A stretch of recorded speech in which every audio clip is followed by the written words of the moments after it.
हाय नमस्कार, मी सुनंदा तुमचं पुन्हा एकदा स्वागत करते आपल्या आजच्या ब्लॉगमध्ये. तर आता आपण गेलो होतो बाहेर. आज लक्ष्मीपूजन आहे, तर लक्ष्मीपूजनचं काही सामान आणायचं होतं. तर खूप महाग होतं सगळं. तर हार तर मी रेडीमेड घेतलेच नाही आहेत, आम्ही सरळ फुलं आणली आहेत. तर फुलांचे आता हार वगैरे बनवते पटापटा.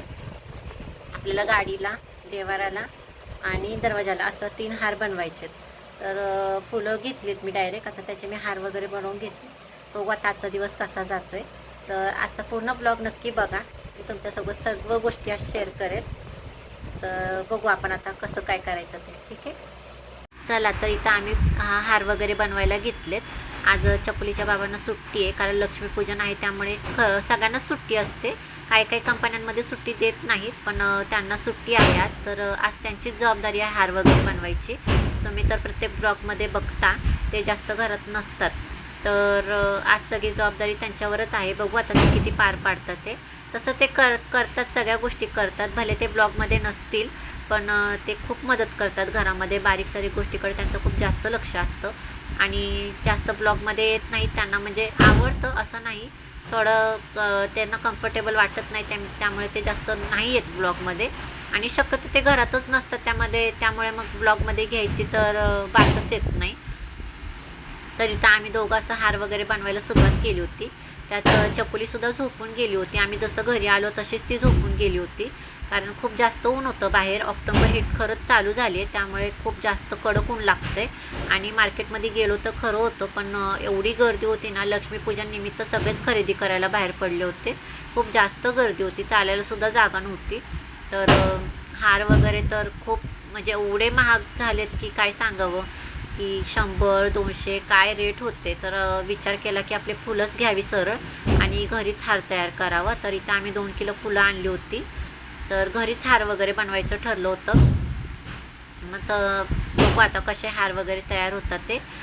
बाहेर तर रेट खरंच खूप जास्त आहेत. सणासुदीला खरंच खूप पैशाचं म्हणजे नाही का, काय राहतच नाही पैशाचा मोल. खूप जास्त काही पण रेट लावतात आणि परवडत नाही तेवढं घ्यायला. हार तरी मला नाही परवडले, कारण की 100-200 फक्त हारासाठी घालवायचं म्हणल्यावरती नाही परवडत. तर हार वगैरे घरात बनवलेले खरंच बेस्ट आहेत. अशा काही पद्धतीने आम्ही हार तयार केले होते. तर सगळ्यात जो मोठा हार होता ना, तो मला 200 म्हणजे 150 ते 200च्या रेंजमध्ये पडत होता. तर त्यापेक्षा घरात तयार झाला ते खरंच छान झालं. चकुली आपली डाराडूर झोपली होती. मी सगळं झालं होतं हार वगैरे बनवून. तर मेहंदीसुद्धा काढायला सुरुवात केली, कारण की या मुली मला खूप दिवसापासून मागं लागलेलं की काकू तुम्ही मेहंदी काढा ना. म्हणजे मीच तिला एकदा विचारलेलं की तुला मेहंदी येते ना काढता, तर मला काढशील का. आणि ती मुलगी एवढी खुश झाली का, तर तिला मेहंदी काढायला भेटते म्हणून ती खूप जास्त खुश झाली होती. तर मग मी सुद्धा तिच्याकडून मेहंदी काढून घेतली, तिला नाराज नाही केलं. तर मेहंदीचं इथं असं काही चाललं होतं. तर आता माझी मेहंदी वगैरे काढून झाली आहे. मी तुम्हाला दाखवते मी कशी मेहंदी काढले. अशी काय माझी मेहंदी तयार झाली आहे. मेहंदी काढणारी ही तुम्हाला कशी वाटली नक्की कमेंट करून सांगा. लक्ष्मीपूजन आहे म्हणलं जाऊ दे, पोरांची पण हौस आहे, तर त्यामुळे मी पण काढली. तर इथे अजूनसुद्धा मेहंदीचं चालू आहे, मी तुम्हाला दाखवते. तर ही आहे आमची मेहंदी आर्टिस्ट. आणि मस्त आमचा मेहंदीचा प्रोग्राम रंगला आहे छानपैकी. आमच्या अनुजा. आणि आमचं छोटंसं वादळसुद्धा इथं उठून बसले मस्ती करायला. चकुली तुला काढायची मेहंदी? काढायची काढायची म्हणताना दाखव तुझ्या हात, जी पात घे, हात दाखव तुझा. नाही काढली. ही आमची मेहंदी आर्टिस्ट. तर खूप छान मेहंदी काढते. म्हणजे एवढी लहान मुलगी आहे, पण ती खरंच खूप छान मेहंदी काढते. मला तरी खूप छान वाटली. मला तरी एवढी येत नाही, पण खरंच खूप छान काढली तिने. प्रत्येक सणाला तर असं होत नाही काढायला. आज योगायोगाने झालं माझं काढणं. चांगलं वाटतंय जरा. तर संध्याकाळ झाली होती, 5-6 वाजले होते. तर म्हणलं आता रांगोळी घ्यावी काढून दारामध्ये. तर या मुलींनीच आज सगळं केलं होतं. रांगोळी वगैरे काढत होत्या, त्यांना खूप जास्त आवडतं.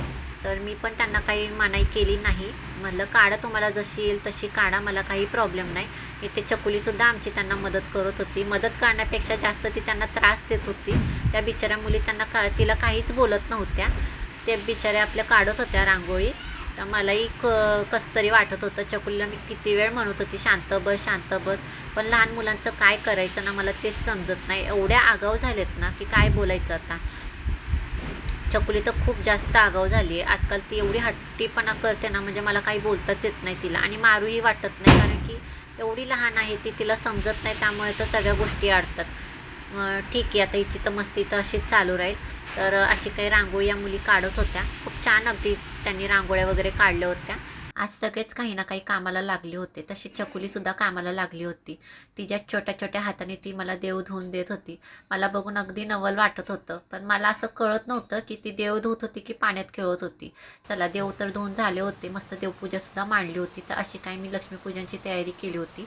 मी बाहेरून मूर्ती आणत नाही, कारण माझ्या देवाऱ्यातच ऑलरेडी लक्ष्मीची मूर्ती आहे, तर मी दरवर्षी त्याचीच पूजा करते, त्याची स्थापना करते. तर अशी काही पूजा मांडली होती. देवपूजासुद्धा झाली होती. चकुलीच्या बाबांनी सुद्धा आशीर्वाद घेतला होता. चकुली मात्र फटाक्यांच्या आवाजाने रडून रडून झोपून गेली होती. मग ती काही जास्त ब्लॉगमध्ये आलीच नाही. देवपूजा वगैरे झाली, लागली बाईकची सुद्धा पूजा करून घेतली, गाडीला हार वगैरे घातला, पूजा वगैरे ओळखून घेतली. मग आपली दिवाळीची तयारी चालू झाली. दिवाळीचे फटाके वगैरे फोडायला सगळ्यांनी सुरुवात केली. मस्त आम्ही सुद्धा एन्जॉय केले. मस्त लेकरं वगैरे फटाके घेऊन फोडत होते. म्हणलं आज आपण सुद्धा फुलबाजे उडवून घ्यावे, कारण नाही होत असं, पोरीला घेऊन बसावं लागतं. त्यामुळे आज मी एन्जॉय केला. चकुलीचे बाबा व्हिडिओ काढत होते, नाहीतर दरवेळेस ते एन्जॉय करतात, मी व्हिडिओ काढते. तर आज त्यांचं काम होतं व्हिडिओ काढायचं, तर मी मस्त एन्जॉय करत होती. तर आजचा ब्लॉग इथपर्यंत. तुम्ही बघितलं आज आम्ही दिवसभर काय काय केलं. तर कशी वाटली आमची नक्की कमेंट करून सांगा. आणि तुम्हा सगळ्यांना दिवाळीच्या खूप साऱ्या शुभेच्छा.